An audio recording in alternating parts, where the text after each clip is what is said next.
Hey, everybody. Welcome to the Paranormal Peeps podcast.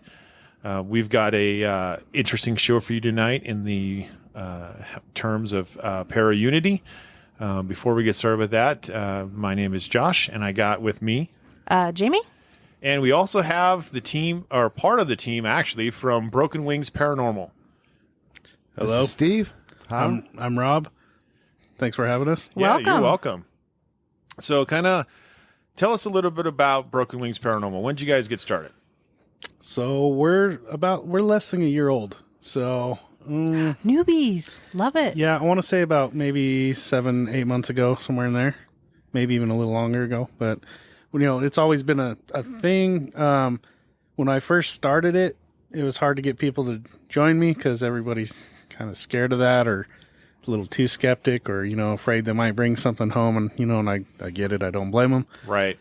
But yeah, and then once I started getting some people, it started changing around. Now everybody wants to do it, and and it's kind of it's tricky to get. You can't please everybody, obviously. But so now we're trying to step out of our comfort zone and try and do some ghost tours now. So that's going to be new.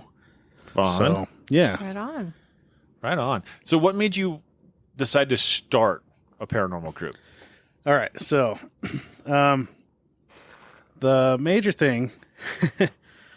And it's kind of crazy. Aside from my own paranormal, happenings that I've dealt with in my personal life, my mom came to me one day, and she'd been seeing a medium. She's kind of reading up on all this different supernatural stuff, and she's like, "Your dad came through this one time," and et cetera, et cetera, and I was like, okay. She's like, somebody's been shaking my bed. And I'm just like, oh, okay. And then the same day, another friend of mine who's a truck driver, he said he heard what is that called? An out-of-body voice. Disembodied voice. Disembodied voice, thank you. So here's a disembodied voice, and he was going around a curve he's driving through Wyoming somewhere, and it's kind of a dangerous area, and the weather wasn't on his side. And he heard a disembodied voice that told him to slow down. And as soon as he got around a curve, there's a herd of deer walking across the road there. And he was so baffled by it that he called me and was telling me about it. And he was just, I could hear it in his voice that he was just kind of like, what's going on? This was the craziest thing in the world. And then my other buddy, and this is all in the same day. Jeez. Hits me up, and I know, and I'm like, I feel like I was a magnet for all this paranormal stuff, and I'm like, what? What's going on? Why is everybody telling me? Even my girlfriend said something about it. She's like, what's going on today? And my other buddy hits me up. He's like, telling me he's got poltergeist stuff going on. He had a pin thrown at him. The washer keeps pulling itself out from the wall, and it's like stretched by the cord. A lotion bottle flew off his dresser, and just all this crazy stuff, and his couch cushions were flipped, and he had a little kind of like a miniature bench that he had a planter sitting on, and the bench was flipped upside down, the planter was put right back on top of it, and just all this weird stuff. And I'm just like, okay. And he was so scared that I went and picked him up, and he stayed the night at my place, him and his girlfriend. So it was, and at this point, and I've been watching the paranormal videos and stuff, and I follow some YouTubers, and I've kind of made my own, thoughts about it and stuff. And I'm like, all right, I've had stuff happen, but I'm still skeptic because I want to know more, right? Yep. So I made the purchase of a spirit box, and it took me about a week to even touch it. I was scared to touch it. I was like, I'm afraid something's going to come through and talk to me, And so by the time I finally got the nerve to use it, nothing came through for me, And to be honest, it was a low quality box. And since then, I've upgraded and gotten a little bit further. But I wanted to help people as well. I wanted to help spirits, right? Mm-hmm. So I was like, what? I want to get into this. I started finally getting stuff coming through, and it was, relevant. So I was starting to make I started like realizing like, hey, there's actually, definitely something here, right? Yep. Okay, so after I started using the spirit box a little bit and trying to kind of get out there a little bit more. I started researching like, different spirits, like, just kind of the whole world of spiritualism, right? Yeah. And there's so much out there, between heaven and hell, demons and angels, etc. And, a lot of it's based on religion as well. And you could go anywhere, it's like a rabbit hole. Oh, no, it most definitely is a rabbit hole. Yeah. And so I was like, okay, I want to do this. And that's kind of where I started up with my name with like Broken Wings.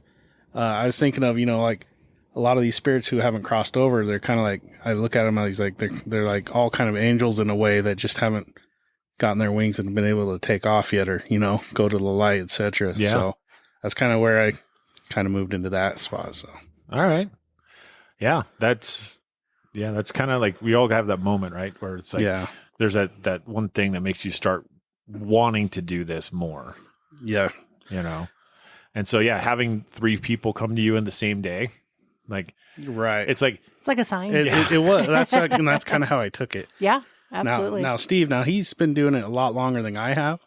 he's been doing it longer than all of us. Yeah. All of us. And combined, by the way. And he's your newest member. As far as, right. And he's been awesome to be on our team. He's very tech savvy. He's came up with some new ideas and new ways for us to do our ghost hunts, which is, awesome. It's been great having him on our team, and he keeps me motivated. So it's been phenomenal. Yeah, you got to have that. So, Steve, what got you into this? Well, since I'm the oldest person in the room, I started with, after I saw we'll call it an orb, at a cemetery in St. Petersburg, Florida. I really started getting interested in it. And back then, being around 20 years old, 30 years old, we had digital cameras and K2s, and that's about as far as anything went back then. Right. Yeah. Unless you were using like homemade dowsing rods like you would have. Those were around, but really, at that time, all you really had was cameras.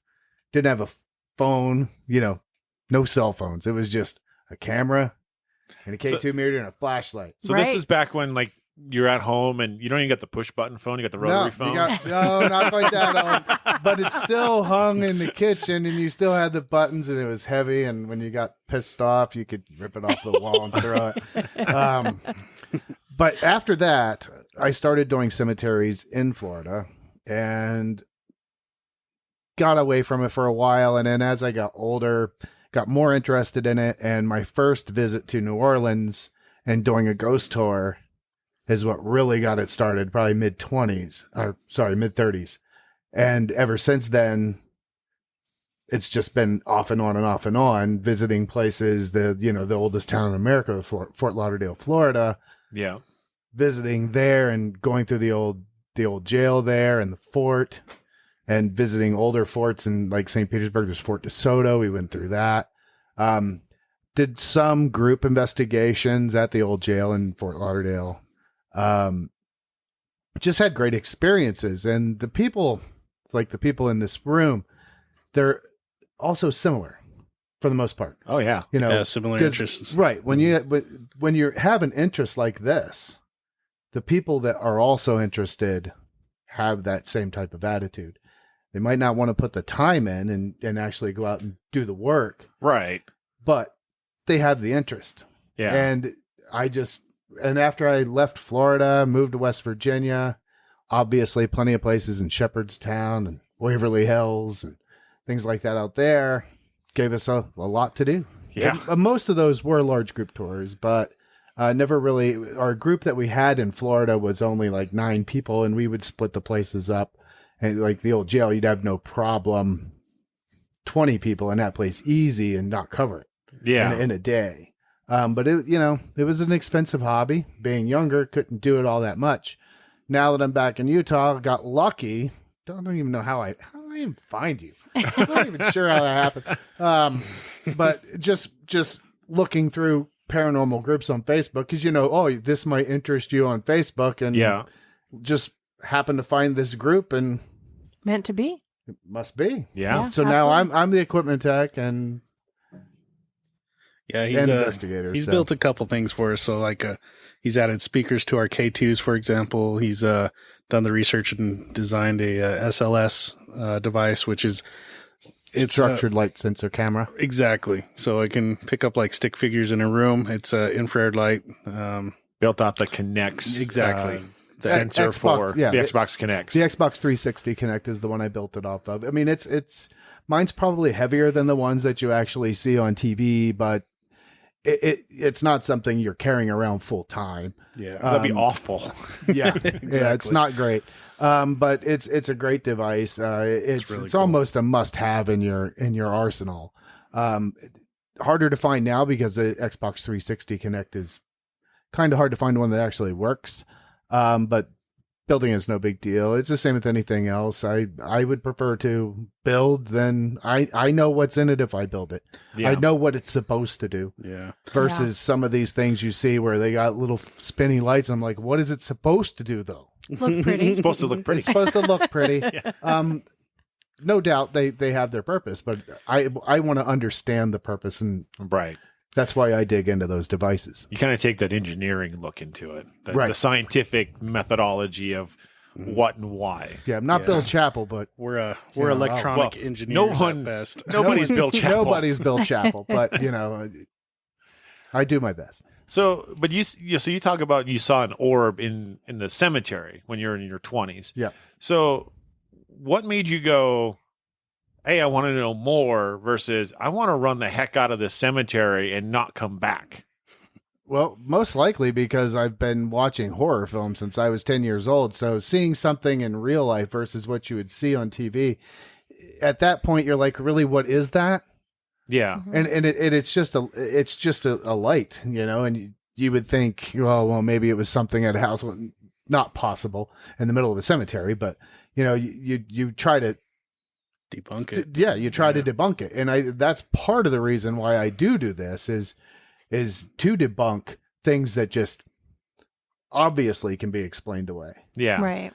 But I don't have a fear of anything like that. I mean, when I was really young, I had a strange out of body experience when I was really young. I swore that Joseph came and sat at the end of my bed. So you're talking the father The of Christ. Father of Christ. Okay. Now I know it's completely illogical, but I still have this vision to this day where I see Joseph sitting, and I ain't religious, far from it. I'm actually agnostic, but I can remember that as a child. And I've never had a fear of anything like that. My grandmother was a witch, straight up witch on my father's side. Okay. I mean, she could take a button and remove warts. She would do something with a button and she could touch the button on the wart. No medicine, just the button and a few words and those warts would go away. That's the type of person my grandmother was. Interesting. No Wow. kidding. So it's kind of like ingrained in your DNA in a sense. Very possibly. Yeah, my parents were into it too. My parents were into using Ouija boards and things, seances. We had seances in my house when I was growing up. We grew up totally different. I didn't grow up in Utah, so it could be slightly. Nor did I. Oh, okay. Nor did I. I grew up in the great empty state of North Dakota. Well, that might. Are there ghosts in North Dakota? I don't know. There's got to be at least like 40 because it's like the state population. Right. But yeah, no, I grew up totally different. I grew up terrified of this stuff. So, Yeah, I would have to agree with you. Like, I couldn't watch horror shows or anything. I'd rather go ghost hunting than watch a horror show that's going to jump scare the crap out of me. I hate jump scares. Oh, yeah. Hate them. But I could do paranormal all day long. yeah. That stuff is fascinating. But that's how I prepare for this. You watch horror I movies? watch horror movies. I'm like, the jump scares, they don't work anymore. It's like, Yeah, see, and that's like that's one of the misconceptions I think when people think about people in the paranormal is they're like, "Oh, you love horror movies," and it's Yeah. like not all of I us. agree. no. No. Now, I watch the Hallmark Channel more than anything. Well, So, that's definitely like the opposite end of the spectrum there. I watch the Hallmark Channel because everybody's a winner. There are never losers on the Walmart Channel. On the Yeah, Hallmark that's Channel. true. Never is. So That's as true. long it keeps everybody in a positive attitude. So you watch a Hallmark movie, and Friday the 13th right after that, and you keep it on that even keel. It evens it out. Yeah. Yeah. Yeah, so you got to keep it level. Yeah, but Keep it light. always end with the horror movie like right before you go to bed. That's I would be the it opposite. keeps me stable. Keeps me stable. You know, if you're not watching Saw at least twice a week, I don't know what you're doing. Yeah. Still haven't seen those movies. Probably never will. I haven't either. That's probably like my wife and I's favorite. They're pretty Series. good, but they watch at least once and then that's it, you know. See, I watched Poltergeist when I was 6. Oh goodness. And shortly after that, I watched The Shining. And that basically traumatized me for the rest of my...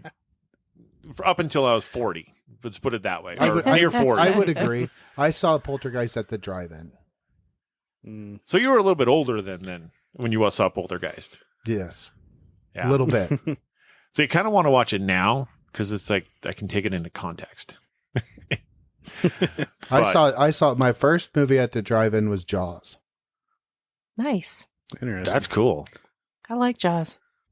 Yeah, that's a good movie. Book's really good too. It was Jaws and Blood Beach double feature at the drive-in. That was the first real movie that I went to. Yeah, I was 3.5. Okay. Ooh, Okay. yeah. Yeah, I can't remember that far back. Yep. Yeah, we definitely had different upbringings there. That's funny. So, what's your favorite place that each one of you investigated? It doesn't have to be together as part of Broken Wings, but in your time of investigations, what's your favorite place that you've been to investigated?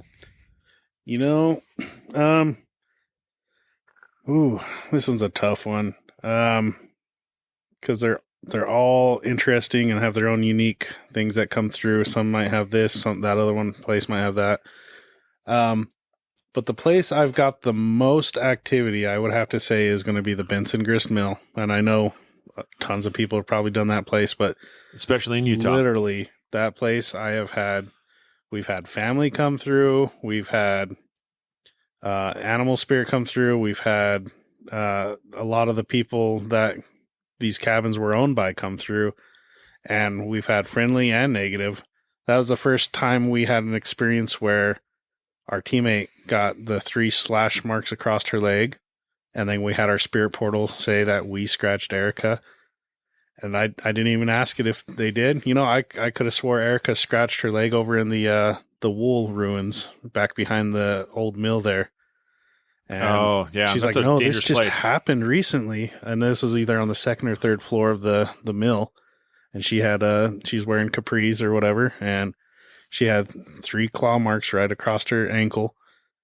And you know, we do have it on our video as well that we did on our YouTube channel. And it's just is mind boggling. Like, you know, we didn't realize it.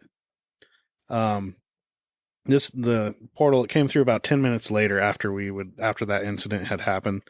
Erica and Brett and what else did we have with us? I think that was it at the time. They were out locking stuff back up because we were getting ready to go. And I asked the spirit portal, do you guys have anything else to say to us before we leave? And it's all, we scratched Erica. And it's like, I look at my buddy Jesse, because me and him are in that the mill building, the second one where they grind up the mill. Small mill. Yeah. And when we went in there originally, we had bats flying out at us.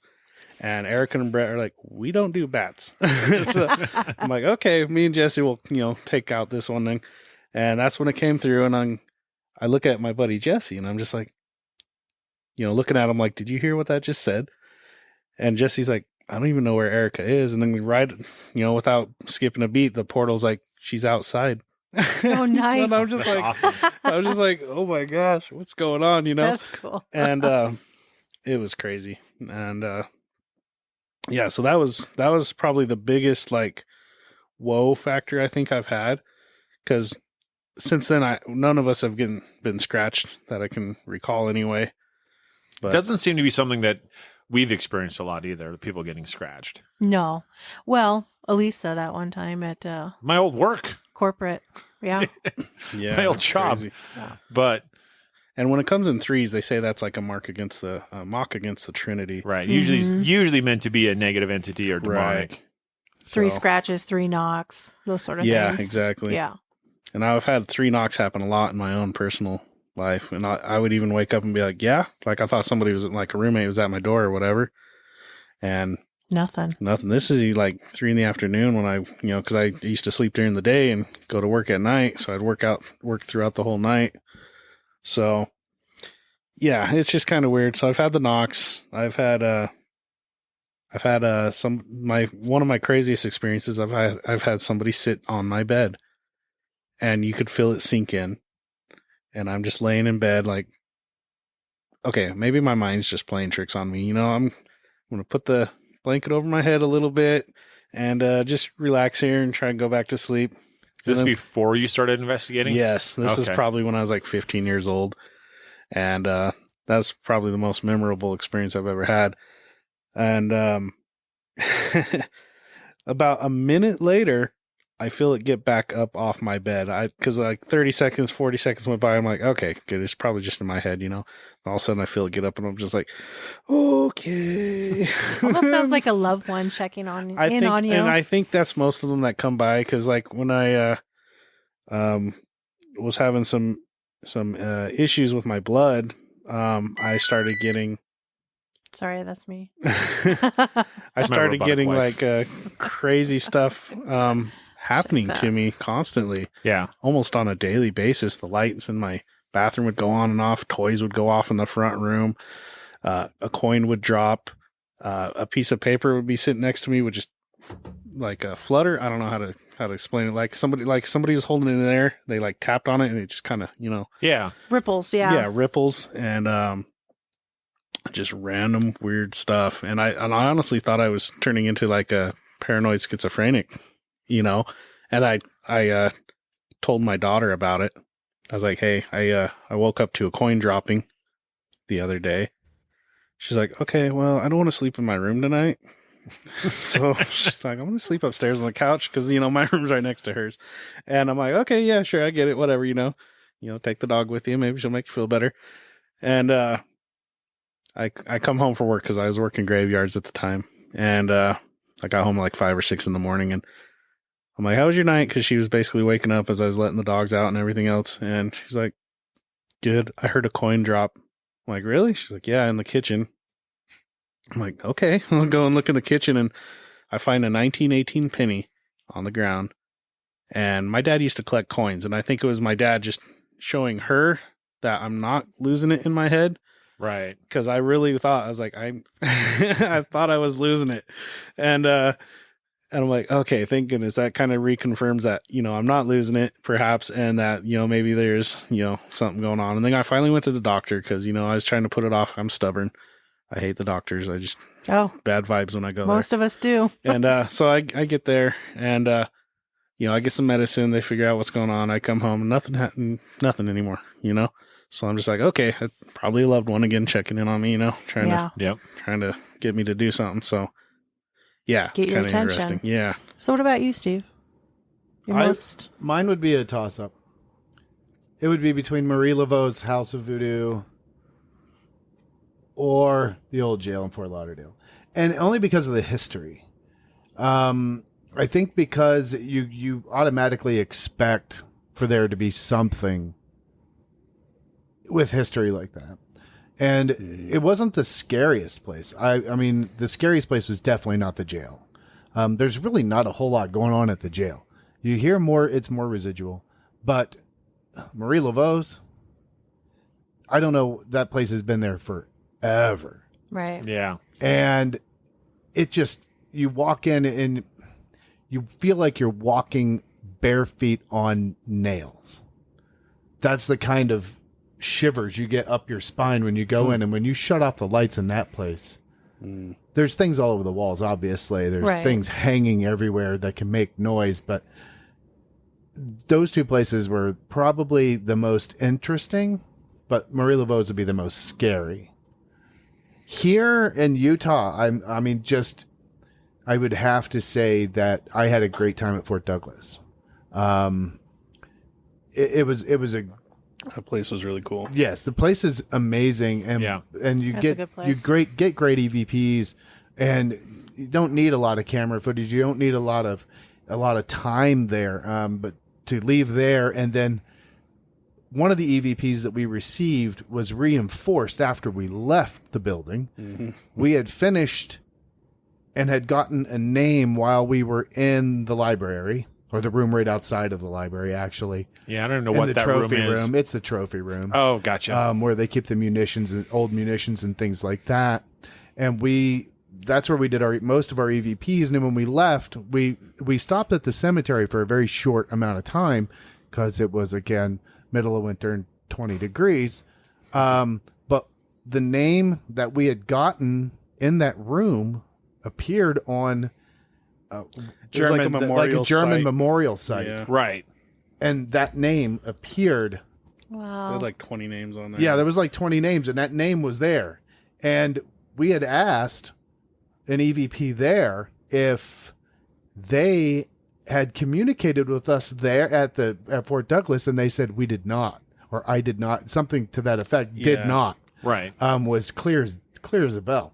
So, gotta have a favorite place everywhere. And Yeah. I mean, every place you go, it's different history. So Yeah, so that was just to fill the people in on that. That was a German POW camp The memorial. memorial. Yeah. Yep. So, but at the Fort Douglas, it was originally opened up as like kind of a safe passage for mail carriers, to keep help protect them from thieves and stuff. And then it was an army base. It was huge. Yeah, It was actually like 50 something acres, if I remember right. Yeah, if you're familiar with Salt Lake City, it housed all of the University of Utah campus, and then further down. So it was massive. I think it was 500 acres. It was probably one of the largest facilities out here at the time. Yeah, and considering there was Mormon settlers that were here. I think it was the 1870s it opened up originally. I believe so. We were in 2 of the 5 buildings that were left standing. But There's more actually. Yeah. There's more stuff there. What's neat though, and for those of us who don't even knew this even existed, out in Salina, Utah, the reason why there's the German memorial there and the cemetery is because in Salina, Utah, we had a German POW camp there. And what ended up happening is one of the guards just snapped. Yep. And he opened fire with a machine gun into the POW's tent and ended up killing 20 people. And Was it that's 20? I thought it was like 7, but or whatever it is. Yeah. It's he killed a grep of people, and that's why their names are there. That's why they're buried here in Utah. Because you wouldn't think they moved their graves up to that Fort Douglas cemetery as well. Yeah, so you wouldn't think that you'd have Nazi soldiers buried here in Utah. So yeah, and they were coming right through. So as Steve was saying, our EVPs, the first one that we got that came through so clear, like we'd call it a Class A. Yeah, and it came through, and one of our friends that came with us on that haunt asked, "Have you ever used any of these guns that were hanging on the wall?" And we got back Maßmann Machen, which is, and I had my German buddy who served a mission over in Germany for a couple of years translate it for me, and he said that translated into one must do. So totally relevant. On what was said there, and then note he might not have said that right, but it's pretty close. Yeah. It's either man Moss Machen or mon Mas. Anyway, we're not exactly native German speakers here. Yeah, well, we did bring the EVP, so we can go with those. But yeah, it's pretty crazy. Wow. Yeah, we got one. We got one there too, but it said one word, and it said Heil. Oh, Yep. Interesting. And it was right next to the actual machine gun and the Nazi flag that were there. Mm-hmm. Oh, okay. My EVP went off right there, really good. I was like, okay, we should probably come back and do this, and we never did. We never got back. We never got back out there. We didn't get around to that. No, We were having too much fun. It is a large facility, but there's other buildings on there that were from that area. There's an officers' quarters. There's an officers' club that's up there. There's actually several buildings that are part of the museum itself. They're just not generally open to the public. Right. Yep. He was saying that. Even the church that's there. So Yeah. I'd love to go in the if you church. go, if you walk closer to where the hotel is, there's a new modern hotel. If you go past it to the like northeast and then hang a left, you'll go where the new like hotel is, and there's this old stone church that's there that's supposed to be haunted too by a lady in white. Which, let's face it, everywhere you go, there's like a lady in white. Yeah. But that doesn't necessarily not make sense. Right. Yeah. Yeah, and I mean, gosh, with so much, so many spirits out there and everything, I believe anything is possible. It's so crazy. And even after starting the paranormal, like so much random stuff happens now, and I'm just like, it's crazy. I feel like, I don't know. I feel like the spirits are attracted to us more, because we try to communicate with them. You're like a beacon after a while. I Yeah, think. I feel like definitely. For sure. And I'll tell people, I'm like, hey, you want to do like a spirit box session, and they'll be like, no. Or, they'll say maybe. And then, and like after I hung up with you, this happened. And I'm like, yeah, I believe it, So it's kind of interesting too. Well, yeah, because obviously every time I finish a piece of equipment, I don't test it inside. I have to take it outside because I'm not having that inside my house. Right. And I feel like So- I kind of learned that lesson too. I feel like, you shouldn't test your stuff at your house unless you're really confident in your abilities to. You shouldn't investigate your own place. Agreed. No. Whoops. Whoops. not to say that we haven't done it on occasion. Yes, but we've done it because there was something here Yeah. wanting help. And this is why I say sometimes after doing this for a while, you become, in a way, like a beacon. And so they kind of seek you out if they want help Yeah. or they need to say something. So It's kind of like that big sign. Come talk to me. Come here. Yeah. Yeah. And a good example is that when we went to Merker Cemetery, it mentioned a date to us that Yep. we're like, oh, Mention the 4th. yeah, we didn't even ask it for a date. It's And like- that was when we were supposed to be December going to Asylum 4th. 49. I'll be Yes. darned. And then we were like, "Are you guys going to talk to us there?" And just, Steve asking them, and we had like 5 different voices come through, and one was like, "Yes, yeah, sure." All this, I was like, "Oh, Wow. See, I tend to believe the spirit box crazy. more when you get out to Merker Cemetery. For those of you who don't know, Right. Merker Cemetery is the only remaining structure from the old mining town of Merker. And it is in the middle of nothing. and all Up the on a graves hill. are unmarked, Yep. Yeah. not a And single name on any of the graves there's there." there's no But I cell can phone. There's No radio. there's no radio, Nothing. FM or AM. Yep. It is like you're in no man's land out Yep. there. So just if you ever go out there, just be safe, watch for snakes and And be respectful, And as be always. respectful. We had a coyotes out there howling, oh yeah. and we caught a really cool orb. It literally looks like a bubble. And I slowed it down, froze frame it just to double check it. It's so cool. And our EVPs were really cool too there. Yeah. That place is a cool place. Yeah. It is. It's Definitely. It was 25 degrees. it was really cold. cool. What, Oh, my. wait, okay, hold on a sec. We live in Utah. Yeah. It gets nice and warm and hot here. How is it that you guys are managing to go every place When and it's be cold. frigid cold? Because we wait till the winter. Oh. I'm not sure why that It's, is. Because I haven't been on the team long enough to have done anything outside of the winter. I did a couple investigations with other groups before I joined this group. The public events Yeah. where they take like 15, 20 people. And when I joined the group, I'm like, I don't want to do any more of this 15, 20 people. Yeah. It gets to be too much. I mean, if you're at Asylum 49, that's fine. Yeah. If you're anywhere that's that size, that's fine. 15, 20 people. You can do that. But you go to Benson Grist Mill, yeah, if you want to keep everybody in separate buildings, you can do that.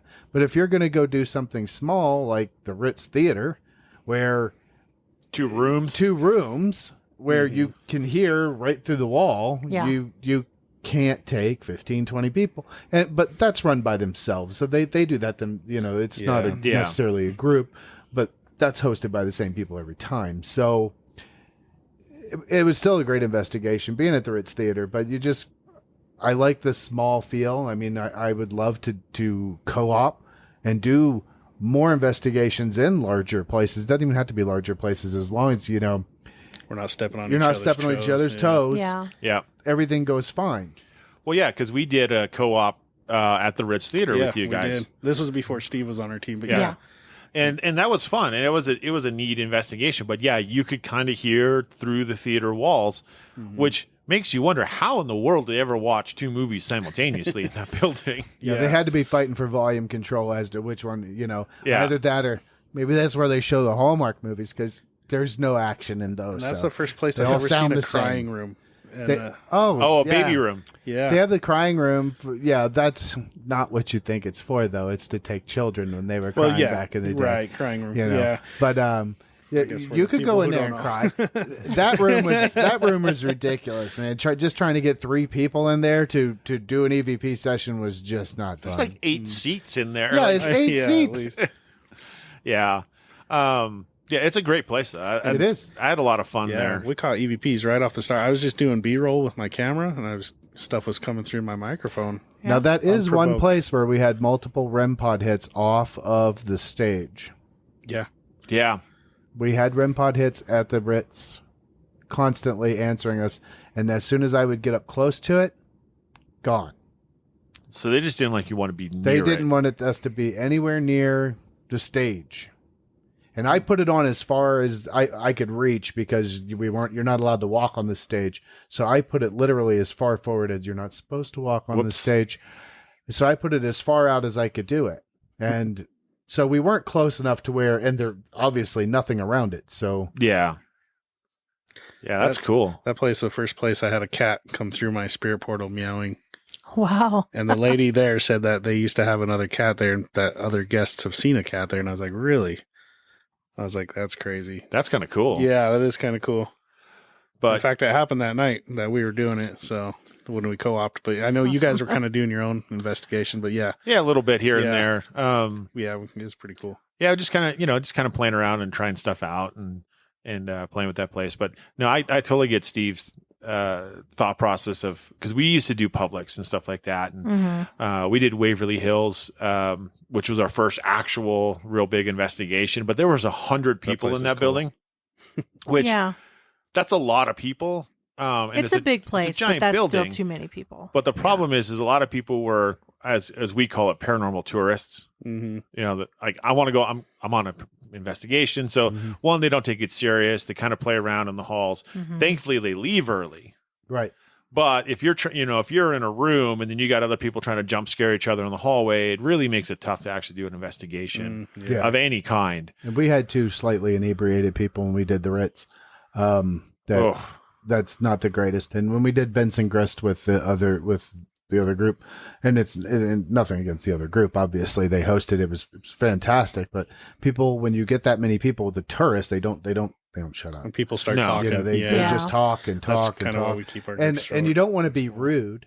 You don't want to be rude and, Right. and say, oh, whatever, be quiet. You don't want to do that because they're asking questions to the people because they don't understand or something. You don't want to shy people away from it either. So you grin and bear Yeah, it. you make the most of it when you can. But it definitely pushes you in the direction of like, you know what, I don't want to deal with this. So Let's start our own group and Yeah. just keep it small. And that's kind of how we didn't want any influence. We didn't want extra people there. We just kind of wanted to keep it small, short and sweet. And honestly, I was thinking, 1 or 2 people in the group originally. And I originally hit up my buddy Brett, who I play computer games with and just do all kinds of stuff with. And I'm like, hey man, you wanna join our team? And he's like, nope.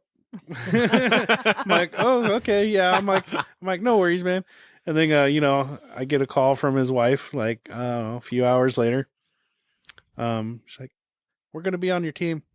I'm Nice. like, oh, really? Which changed your And mind? my buddy Brett, before I could even ask him what happened, he's like, and just on one condition though, I'm the cameraman because they're the last to die. And I'm like, yeah, that's something he would say.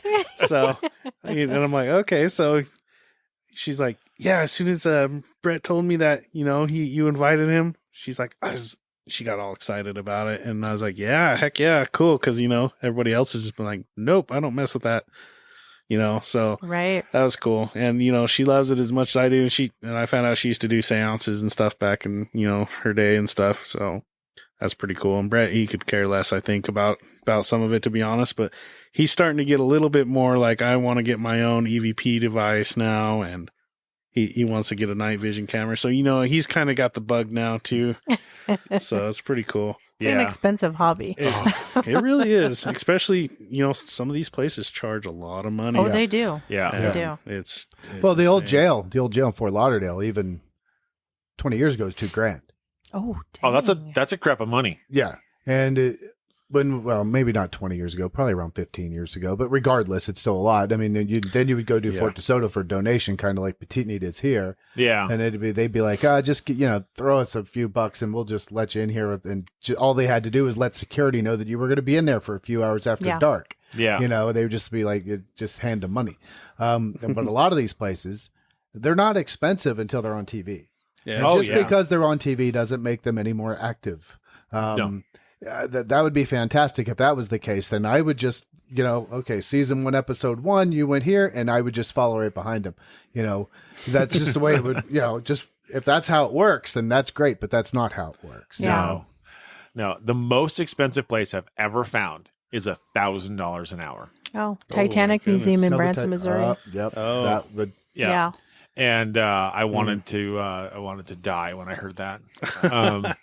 Because it's like it's 5 hours and it's $1,000 and it's An like hour. oh my god, or $1,000 an hour, At so least- $5,000. At least they let you, though. Some people are like, we don't, like, because we reach out to people and we ask, hey, can we, research your venue or whatever? They're like, no. we don't do that here. They And I'm just look like, at you like okay. you're complete and utter bananas. Like I was up actually out shopping for things to make spirit boxes out of, up in Magna. And I was hitting all the thrift stores, buying all the radios. So I stopped at this thrift store in Magna. And let me tell you, the thrift store is really freaking cool. I mean, they've got some not thrift store items in there. Yeah. So I was talking to the lady and I said, she said, well, what do you, told her I'm looking for little radios because their shop's a mess. You can't find anything. And she said, no, I don't really have any right now. Not anything that small. And I said, okay, that's fine. And she said, what do you want it for? If you don't mind me asking. And I said, well, I'm going to build paranormal equipment out of those little radios. And she said, oh, really? She said, we've had some people come in here before. She said, you've heard of Nona's up the road and stuff. And I that used to be there. And obviously that crew has been out there, and done investigations out there, and Nona's it no longer exists. Unfortunately, I would have loved to have done an investigation in Nona's. And I said, what would you think? Cause she said, we have weird stuff happening here all the time. I said, well, what would you think about us, doing an investigation here? She said, I don't stay up that late. I'm not sure I exactly believe in that. I said, well, we don't have to do it at night. She said, I really don't know that I believe that it can't be explained away. And I wasn't going to sit there and try and convince her, that's not my, I don't want to, and I know she's not going to let us in there on our own because she has tons of stuff and she don't know me from Adam, so, you look at some people, you ask them and they just look at you like you're crazy. And then some people like her, she's just like, just shy away from it, but there's so many places out there. You can't run short on locations. No, it's just That's true. it's tough to find at times. It's tough to find people willing to let you in. Yeah. Because people think, and each area is obviously going to be a little bit different from each other, right? Depending on the religious affiliation in the area. Yeah. Some places are like, no, we're not going to talk about that. We don't discuss that. That's a no. And other places, they're super willing and allowing for people to come in. They just want to, some of them are like, okay, but we want you to show us what you get. We want to talk about it. And I'm like, yeah, I'd love to tell you what we got. And one lady was so thrilled with some of the stuff we got. She's like, well, I normally don't let too many people come up, after they've done an investigation. But she's like, if you guys want, you just let me know anytime. And I'm like, oh, that's awesome. So it's pretty cool. And I showed her an apparition we caught, and our spirit portal picked up, I think, the apparition because it was a little boy, and the spirit portal spirit box. So the difference is that, one is app based and one is radio wave based. So our spirit box, it started telling us, name was Luca, 3 years old, et cetera, and I was just like, oh, that's awesome, So that was pretty cool experience, when you can show the people that you're booking it from, or doing the investigation from, their own stuff that they can see in their own building, Yeah. So yeah, I think one of the biggest issues is unfortunately there's groups out there that ruin it for everybody else. Yes. Mm-hmm. Yep. And so if you do go out and you get to a chance to investigate a place, just treat it with respect and Exactly. don't be a butthead. Don't ruin it for all of us. Yeah. Right. Because a lot of places used to, and they're like, no, we're good. We let the wrong group in here and we'll never do it again. Yep.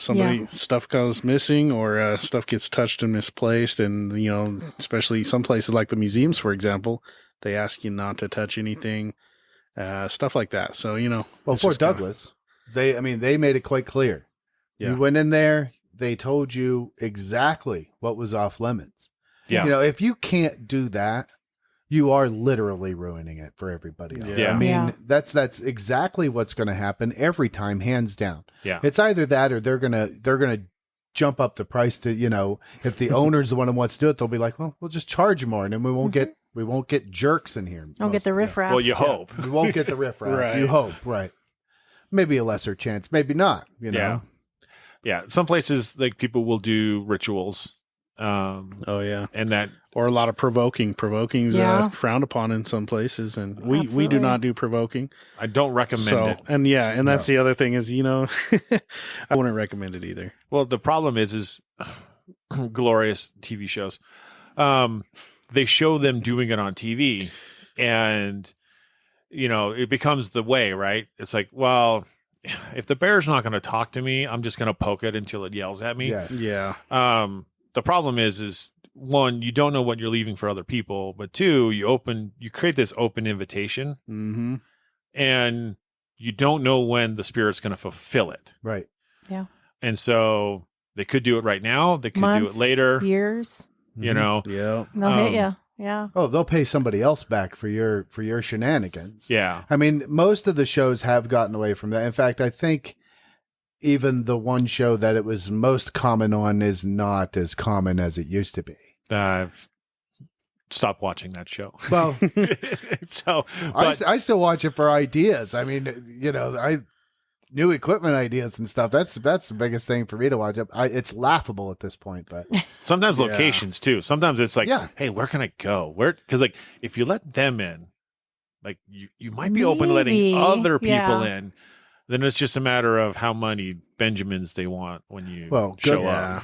good luck contacting see any of dollars. those places that you find in that 25 season running show that We'll let you in. that in Utah will still let you in. Yeah. So you need to see some Discovery Channel money, and then you're good. Yeah. Yeah. There. Let's face it. There are things that these shows, because of who they're backed by, either Discovery or Travel or these big networks, Right. it does give them leverage to getting into places. Sure. Like, Really does. one of the places I would love to investigate would be The Rock. I would Alcatraz. love to go out to Alcatraz. Oh man, you and me both. But to Let's do do it. private filming out there is ridiculously expensive. Yeah, we've looked into it. They only let It's- you just a small portion of that place too, I believe, Well, again, since it is big. If- Let's not be- if you have money, yeah, there you go. can do more. Like it's $10,000 to film there a day.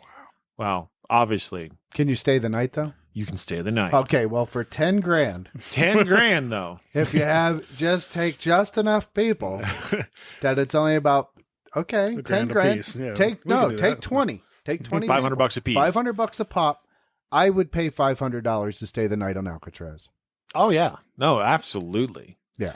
And the only other issue is you need about 60 pages of contracts and other fun stuff. But Yeah, drone There- permits, etc. It all comes out. some places don't even let you do that. Oh yeah, I know. We've had it. So So what's the scariest thing you guys have ever seen or witnessed or have happened to you? You want to go first on this No, one? you go first. Yeah? I'd have to think about it. All right. Well, I would say probably my first ever paranormal experience. Sorry, let me get a little closer here. So my first paranormal experience I had, I think I was about 5 or 6 years old. Okay. I was pretty young. We just moved into a new house, and I was down in the basement. My stepdad at the time was, it was an unfinished basement. So they were finishing the basement. And I remember he went upstairs. He had his brother over. My step uncle was there, and they were doing something on the wall. And I heard something over there, some kind of scratching or something. And I go over there to look at it. And, part of the wall, they had a kind of like sheetrock going over on sheetrocked on fully on one side, and they're sheetrock on the other side. So I'm looking in here in between the subframes, and one of the sheetrocks pieces was going, across the the framing a little bit to where it kind of had like an enclosure, so you could kind of reach in there. They hadn't cut the wall off or whatever they were planning to do with it yet. And I'm looking in there, and I see this I don't know how to explain it. It was a finger. It was a finger, and it was moving, and it was partial hand that I could see just sticking through the wall. And I was like, what the heck is that? And it was almost giving me like a, hey, come here motion with the finger. Come here, little kid. And then... Was it this finger? yeah, no. And then so I run upstairs to go get my mom, and I bring my mom downstairs, and I'm looking in there, and it's gone. Nothing. And it's just all I see is the wooden frame there, and blew my mind. So that was probably the weirdest thing, and I've only seen, one apparition in my face at once, one time before, and it was totally different because I could tell this was like a spirit figure. Whereas this hand looked like it was really there. Like I could reach out and touch it.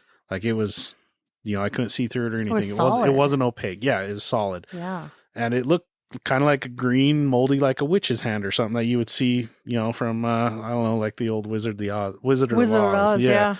And so that was really crazy. That was probably my most crazy experience. Well, I can imagine at 5 or 6, like Right. that I'd would be terrified. terrify you. Yeah. Well, and I didn't even fathom it. I was just like, I was like, what the heck was that? So it was weird. But What about you, Steve? No, I'd have to say the weirdest thing and probably the scariest thing that ever happened was house shopping in West Virginia. Now we're an old history mining there. town. Yeah. All the houses are late 1800s, 1900s. There's newer stuff, obviously, but we were shopping all houses because it's maybe 5,000 people in the whole town.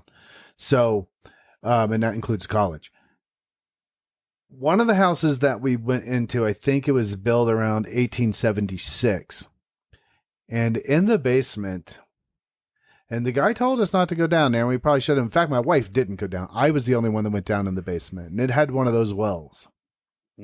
Oh, yeah, the old house wells. And I've never been scared out of a building. And the stairs going down into the basement were just slats of wood. I mean, they were really not even stairs because you're just going down in more of a cellar than a basement. Well, the well was still down there, and it was covered. Well, as I was turning to leave, the cover... Oh, geez. Like that. Up those stairs I went. Maybe not that many taps, but something like that, where it was like a weird tapping noise on the wooden cover of the well, and that was it. I was out. I'm out. Nevertheless, we did not buy that house. In fact, the house we bought was built in the 70s, so... Oh, wow. Not the 1870s. Not the 1870s, the 1970s, and it was all good. That's Wow. crazy. It's interesting that the real estate guy is like, don't go down to the basement. Yeah. Yeah. Yeah. So he must have either knew that there was something down in the basement or just didn't want you tripping and breaking your neck on really bad stairs. Well, and it was the same weird feeling, when you go down and you automatically, because they've warned you, and this is part of the reason why I shy away from and desire information when I go to a location, kind of hot and cold on that because sometimes I want to know something, but maybe not everything. Right. You need an idea. I mean, yeah, you want your own experience, but you need to know something going in, right? So it's the same thing. So I go down, he says, I wouldn't go down there. There's nothing to see. Well, now you have to go see it. Exactly. So when you say that, I'm going down. Exactly. 'cause all of the houses were creepy, but that basement, that took the cake. But it was the same thing when we visited Shepherdstown in West Virginia. And yeah, show's been done on that. And no, we won't get into controversy or anything like that here. But you got the feeling because you have seen shows, you know what to expect. So you go to Shepherdstown, you go over by the water that runs under every house in Shepherdstown, and that's not a joke. That waterway runs through the whole town. Jeez. And you stand next to it and you feel it. Like Wow. you feel that energy coming off of that water.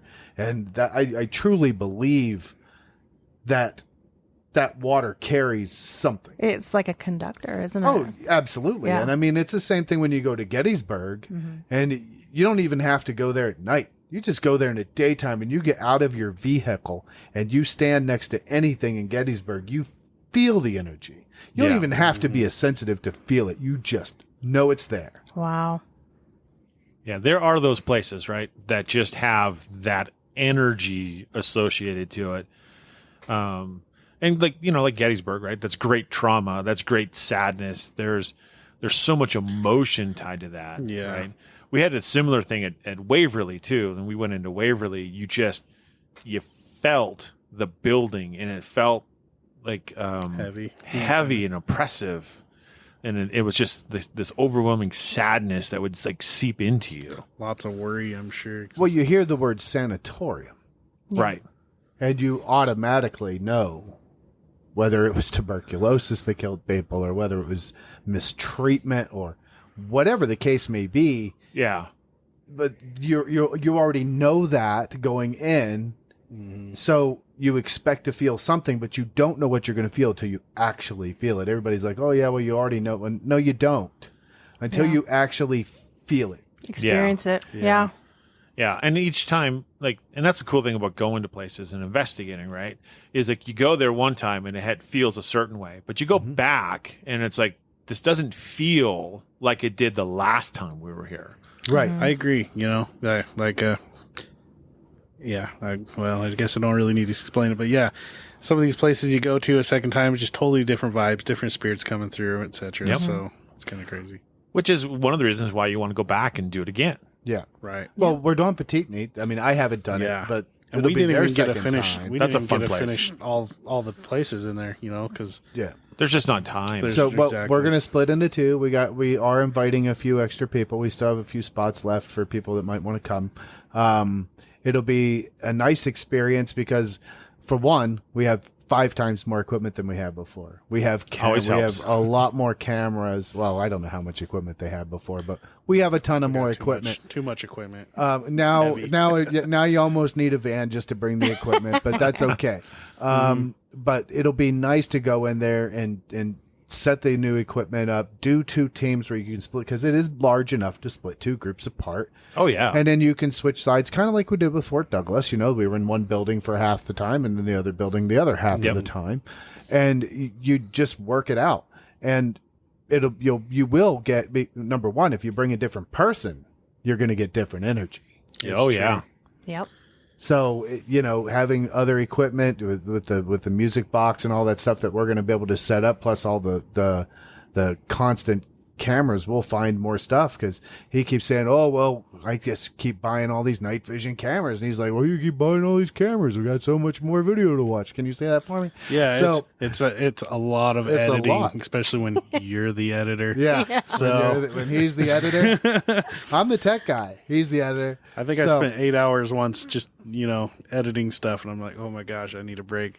So But it's worth finding, the more equipment you have, it does increase your chances. yeah, in fact, I mean, I want to buy a DVR system now where we just have and I think that would be nice. a good set of cameras. Yep. Got we, one. we got one of those. And you know what? We've set it up. We ran it for 12 hours. and we haven't watched a single ounce of footage off of it. Where do we have the time? That's hard too, because you're always like in the back of your head, you're just like, you feel like you're gonna get a jump scare at some point, Right. yeah, you're just waiting for it. Well, Yeah. it's like 12 hours, 4 cameras. Got to watch one camera at a time. Yeah. That's 48 hours. It's like Yep. It's a lot. It sometimes, is. and you know, You have a kid. oh, Pay him. oh, I don't trust him to do that I stuff. don't trust him to be. Yeah. But you know, to Rob's credit, though, like the more stuff you have, right, Yeah. the more you have to review. If you've got like when we started out, we had one camera and one digital.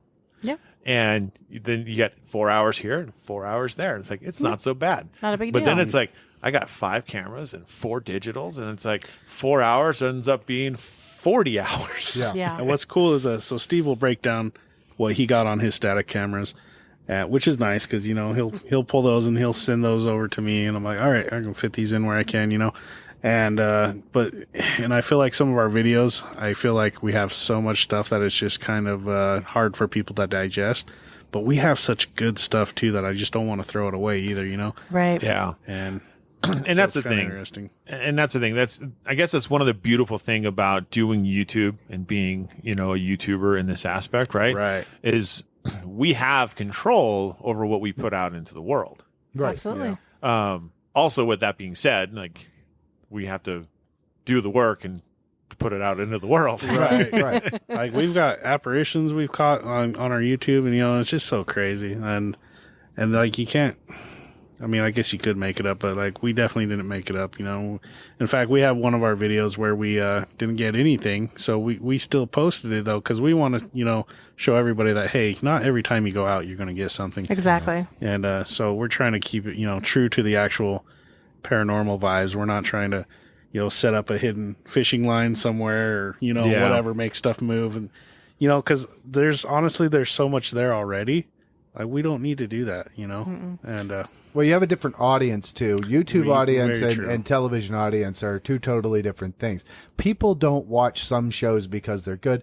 People watch shows because They're they're in entertaining. love with that guy. Or I mean, I'll give you an example. I'll name one show that I really enjoy because I think it's real. I don't even want to say the word real. I just think it's true to form. Is Destination Fear. Okay. Okay. See, I like the Ladens just seem, and the rest of those, the other guys, I just think they're very genuine. They act like people.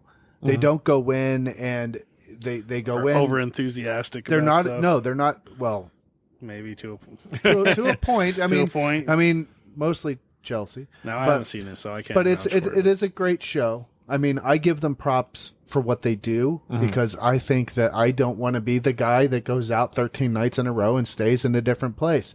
I'm not saying that's how they actually do it, but that's the format. Yeah. So you know, maybe they take a day or two in between, but they, you know, regardless of how they do it, there's places that they're staying the night that I don't want to stay the night. Yeah. Yeah. And you know, the thing is, the one thing we don't ever see, right, is that they don't go and do it like we do, right? We go in, we do a one and done. Yeah. We go in, we record, we're out, we edit. That's the world, right? They're multiple days. They're though. multiple days. They're like 2, Yeah. 3 days. They make it look like It's just a one. day. Yeah. Yeah. yeah, So it's not like 12 hours of investigation. It's 36. right. Yep. And it's like, that's a lot. Yeah. That's Yeah. just a lot of time in one spot. Now, granted, I would love to do it, but I'd love to do it on my accord, not on the producers and the production Right. schedule thing. Well, when you know the producers are like, well, we got to do this for ratings, and you know they're not doing anything, and well, most of it can't be done in one take. Yeah. I mean, you could tell where otherwise there'd be no editing necessary, right? Right. So you don't edit, where you put the commercials in the middle of a sentence. I mean, that's Right. not how it works. Yeah. Yeah. So, so what kind of advice would you give? What's one piece of advice you would give somebody who is new to the paranormal, who wants to go out and do, you know, an investigation, whether it's public or private? Go in with an open mind. I mean, that's really the most important thing. Is if you're not open minded about it, you're not going to enjoy it. You really aren't. And don't go drunk, for the love of God. Or stoned. Or stoned. I mean, especially, Yeah. go in with an open mind. Talk to people while you're there, get a better understanding, ask questions, because anybody that is an experienced investigator, it doesn't even matter if they've only done it a handful of times, they can pretty much answer your questions. So that's really all I would have. What about you, Rob? I completely agree with that. I would say, if technology you're interested in, or whether the fact that maybe you see more things than other people see, I would say you do some research, because, there's a lot out there. Now, whether you know what to look for, I guess, could be a whole other thing. But the more you absorb, the more knowledge you can kind of go in there with, and have that at your back. And as far as you want to go investigate somewhere for the first time, I would say get an EVP device, some kind of recorder. And a K2. And a K2. Very helpful. Find a hot spot, pull out your EVP, and start asking questions, And if it's a place that has history, ask something that pertains to that history. I would say that's probably the best way to go about it. So, and the EVPs, those are just, you can't make that stuff up. So when those things come through, it's like, whoa, something, if you were a skeptic before, you're definitely not going to be a skeptic after that. So and it makes you want to go and do it more. It really to does. get more EVPs. Yeah, So. I mean, I got chills up my back just talking about it. So it's just, it's been too long though, man. It's been too long. Yeah. I mean, it's hard to find places in between. And we're pretty fortunate being in Utah with all these. There is a lot right now. It's really cold out, so a lot of the stuff we're trying to find now, we're trying to find indoor stuff. Yeah, there's not much though. Come summertime though, we have an arsenal of stuff that we want to do. Well, that's what makes it nice, right? Yeah. We live in a town or a state that was a crossroads state. Yeah, people were going to the gold fields, coming back from the gold fields, right? There's a huge, rich history with the Mormon settlers and stuff that's happened in Utah. So the Golden Spike, right? The Transcontinental Railroad and all of this stuff. So it's a wonderful state to be in, at least from that aspect. And if you're not into the paranormal, right? There's ghost towns everywhere. Yeah, we want to go down to So Delta. true. My wife wants to go down to Delta, that's where her dad's from, and we haven't been down to the ghost towns in Delta. Of course, we're probably going to take the side-by-side to get out there to some of the places she wants to go. Yeah. So, which is no big deal. Just can't pack quite as much equipment because I only got a 2-seater. Now I got a reason to buy a 4-seater. There you go. Better you than me. Let's just put it that way. Upgrade. Yeah, there's a pretty good chance that we'll get down there in places you can actually go outside. I mean, nighttime investigating down in the boonies. It won't be 100 degrees. It'll be comfortable because it can get cooler at night. We don't, not like Florida where it's 90 when you get up and 90 when you go to bed. And 80% humidity Right. the entire day. Yeah. Yeah, that was enough for 30 years, but So we want to get out and do we're more, excited. Yeah. There's so much stuff that I feel like hasn't even been done yet that I have just, sitting in the back of my head that I want to go do, I want to do that massacre place wherever that is around. The Cedar Valley. Stinks. Is that what it's called? Cedar Valley, whatever. It's close. It's Cedar. It's in Cedar City, right? It starts with an M. It's that I can't remember. I got wonderful stories about that, but we'll leave that part for another time.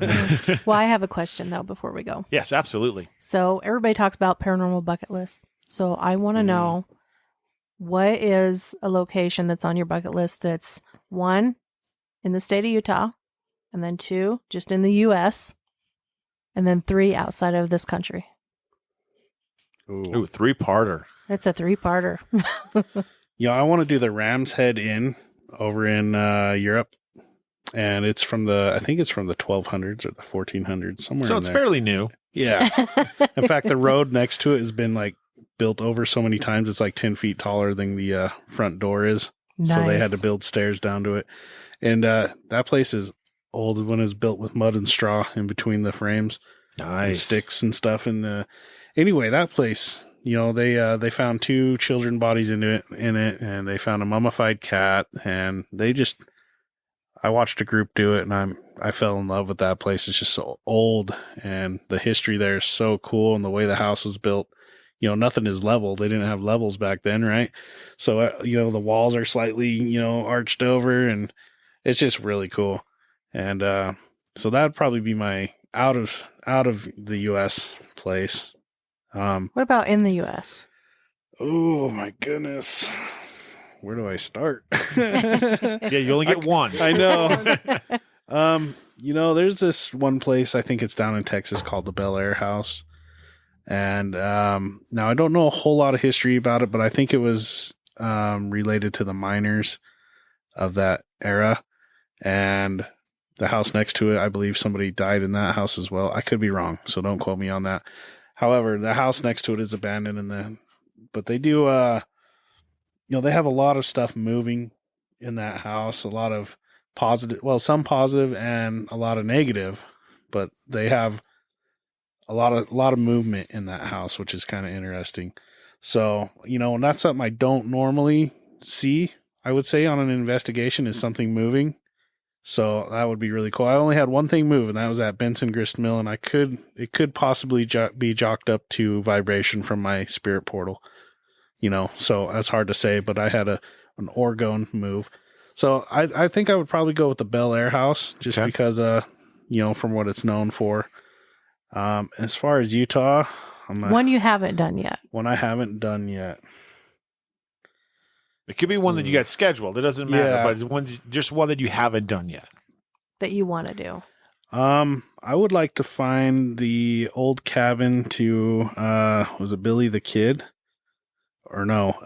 I know which one you're talking about. It's out by Vernal, Sundance, Utah. Maybe it's the Sundance Kid I'm thinking of. Yeah, it's out in Vernal, Utah. Yeah, it's one of the two. And there's a whole lot of conspiracy on he was buried here or he was buried over here. So I would like to go find his tiny little, I think it's like a 10 by 10 cabin or an 8 by 8 cabin out in the middle of the woods. Yeah. And a lot of it's hidden. You could probably dig it up on the internet somewhere, but I had seen one group find it, but they didn't do it. It wasn't a paranormal group that found it. It was a different, like Urban show. Explorer. Yeah. And it was actually on television series. But I think that would be probably pretty cool. But, there's so many here too. A lot of them are closed down, so we can't do them anyway. Like the Ben Lomond Hotel, for example, now their apartments. I know, we looked at that. Just last month we were looking at that. Yeah, just last month. Yeah. I mean, that would have probably been my go-to. But, that's like, we've researched it and we can't, there's no way we can get into there either. Yep. But yeah. Exactly. What about you? State of Utah. I want to investigate the entire realm of Jacob City because it isn't there anymore. Yeah, Jacob City. Definitely want to check that out. Do you guys know where that's at? Not heard of that one. It's this mountain right over here. Oh, sorry, Tooele. right over there. Go, yeah. From where Stockton is. Just past south of Tooele. Okay. I will say this. I am absolutely atrociously bad with Utah geography, but I know where Tooele's at. Okay, it's 10 minutes outside of Tooele. Okay. Maybe 15, but regardless. It's an old mining town that's no longer there. There are still some freestanding buildings. I know where everything that used to be there is located to check that out. There is an abandoned mine there that I would really like to check out because I know there was some disasters at that abandoned mine. As far as outside of the state, the old Ohio State Penitentiary. The Ohio State Reformatory. Reformatory, right? yes. Oh, yeah. That is definitely one. The Ohio Reformatory. Outside of the country, it really don't matter. Just give me something. Because if you go anywhere, I was just going to say Scotland or Ireland or England, I don't care outside it, or maybe even Romania, but any place, because that's twice as old as here. Oh yeah, well, all of Europe, right? Yeah, all of Europe. So anywhere. Cool. I mean, I don't really have a one place in Europe because I really don't know enough just about any it. place. You just any place. It's like throw a dart at the map. That's all you have to just do. Go there. Especially if you're in Scotland, you just throw a rock and you're like, yeah, there's Nessie. There she is. I heard you guys talking about that Edinburgh church. Wasn't it a church? Edinburgh Castle, yeah. Castle, yeah. No, I wish that we would had be castles cool. here. That would be amazing. Well, there are castles Pythian in the Castle US. in Ohio. Yep. Pythian Castle. Pythian Castle would be a great one. I'll Loveland Castle. Yeah, there are a bunch out east, Really? especially Okay. Yeah. those old castles. I I'm would going to never give a thought. runner-up to Utah, though. And that'd be a place that hasn't been investigated at all, because I've been trying longer than I've known him to get in there, is the old paper mill. Oh yeah, Cottonwood. The old mill in Sandy. Oh, right. Yeah. I would love to get in that place because there were a lot of accidents there. My wife knows the owners, but it doesn't do any good. But I would love to investigate that place. But in the condemned state that it's in, they won't do it. Well, Too dangerous, and yeah. that's where like it gets tough, right? Like we have this window of time, right? Which is one of the reasons why I'm so baffled by Europe, right? Because like you go to this building in Europe and you're like, when was it built? 1225, and you're like, well, that was 800 years ago. Looks it's still brand standing. Yeah, and you're like, you go to here and you're like, when was that building built? Oh, that was 15 years ago. You're like, you can't walk in that building without dying. Yeah. So it's just it's tough because if you don't get in after the building becomes abandoned, Mother Nature destroys our stuff so fast now. Yes. Especially with the salt here. Oh man. Yeah. Well, it's just the weather, right? We do get The fairly wind. cold. We do get excruciatingly hot, and then the wind, to Jamie's credit, and the earthquakes, right? Yeah. Not like they're huge earthquakes in Utah, right? The biggest one we've had in recent history is only a 5.4, right? Granted, on the earthquake scale, that's pretty Right. minor. That was big enough for me. Scared the living crap out of me. Yeah, But I've never all been- of us. I mean, I'll take hurricanes over earthquakes anytime. Yeah. That's the only hurricane's the only natural disaster I have yet to be in. I've been in all the rest of them. It's really not a big deal. See, I mean, if you get a Cat 5, of course, that's bad. But if you get a Cat 5 anything, that's bad. But, yeah, I mean, but I've been in a couple hurricanes, and it's like, yeah, it's some wind and some rain. But, man, that earthquake, because you don't know it's coming, Yeah. there is no There's always the preparation. aftershocks that, kind of. And but it's weird jump because scare I you. did know to go to the doorway. I did know The to door stand frame. in the door frame. I knew to Yeah. do that. I don't know why Mhm. I knew to do that. It must have been something that I learned TV probably. TV or Scene. something so long ago, Yeah. Yeah, but yeah, I don't Door want frame. to. I don't want to do another one of those. Well, no, because when those happen, you don't know how intense it's going to get. No. No, because it builds, right? It can build Yeah. and And you're keep like- building, You're like, and you just don't know. when's it going to stop? Yeah, Yeah. you just don't know. So, but we want to thank you guys for coming on and Absolutely. hanging Yeah, out with thank you. us. But where can they find you guys out there? So we're on Facebook and under Broken Wings Paranormal. We are a private group, so if you add us, there'll be a little questionnaire. So please give us a shot. We do try to stay pretty active on that. We post our apparitions, anything we catch, we'll dumb it down to a small segment and, post it on there for everybody. So it's really cool.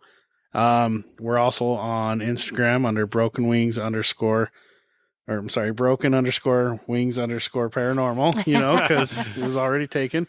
And then, let's see, what else? YouTube. And that's kind of all our content goes there, and that's Broken Wings Paranormal. So it's pretty cool. And there's about 6 of us in the group, 6 to 7. We have a couple floaters, but it just becomes that scheduling thing. Everybody's schedule just doesn't always hit the right date. It can be hard to get everyone together in Yeah. one spot. Yeah, Exactly. we feel your pain. Oh yeah. And any events that we're doing are definitely posted in advance. Anything we're inviting the public to will be posted well in advance. Prices are always reasonable. So And that's going to be up on your guys' YouTube page, or do you guys post them somewhere that'll else? be on Facebook. On Facebook. Okay. Do you guys post them up on Eventbrite or anything like that? No, we No. haven't jumped into anything like that Okay. yet. No, Cool. Maybe Venmo it might doesn't be charge in the- people fees, and I don't believe in charging people fees on top of paying a fee to do something to begin with. So But Yeah. Why have a fee on top of a fee on top of a Yeah. fee? Exactly. Yeah. Yep.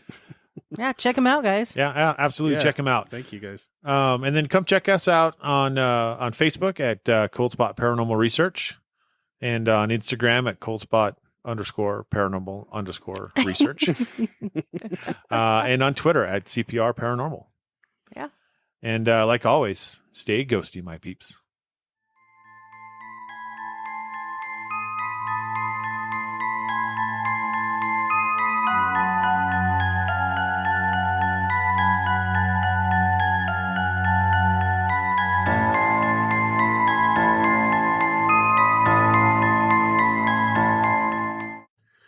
Thank you for listening to the Paranormal Peeps podcast. You can find us on social media at Twitter at CPR Paranormal, on Facebook at Paranormal Peeps Podcast and Cold Spot Paranormal Research. And you can find us on Instagram at coldspot_paranormal_research.